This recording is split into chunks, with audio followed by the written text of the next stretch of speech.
अगर सलार गाजी के आरोप लगाते हैं तो बिल्कुल नहीं होगा। जो चीज है सच्चे वो तो इसीलिए कह रहा हूँ किसी लुटेरे की वो लुटेरा था। सब कुछ छुपा नहीं सकता। नहीं, ये नहीं छुपा सकते ना, ये चीज नहीं छुपा सकते हैं। नेजा तो ये ग्राम अब्दुल गाजी की याद नहीं बनता। तो याद रखिएगा। और तो वह ये भी बता दूं, इतिहास गवाह है कि वह महमूद गजनवी का सेनापति था। उसने सोमनाथ को लूटा था, कत्लेआम किया था पूरे देश में। इतिहास जानता है किसी भी लुटेरे के याद में यहाँ कोई भी मेले का आयोजन नहीं होगा। अगर किसी ने यह अवैध कृत्य करने की कोशिश की, कठोर कार्रवाई होगी, आप निश्चित रहिएगा। किसी भी लुटेरे, फिर कह दूं, किसी भी लुटेरे के प्रति आप अगर कहेंगे कि ये बहुत अच्छा है, बड़ा अच्छा दरगाह वाला है, तो बिल्कुल नहीं माना जाएगा। देश के प्रति जिसने भी अपराध किया है उसका साथ कोई देगा, वो भी देशद्रोही है।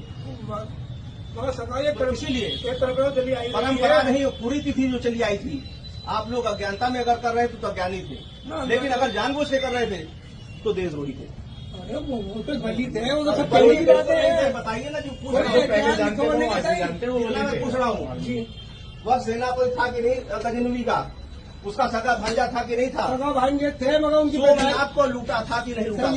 जब सोमनाथ को लूटा, आप भी कह रहे सही है, तो इस देश के प्रति उसने अपराध किया था। इस देश के प्रति अपराध करने वाले को कहीं भी बख्शा नहीं जाएगा, कोई नेजा नहीं गड़ेगा।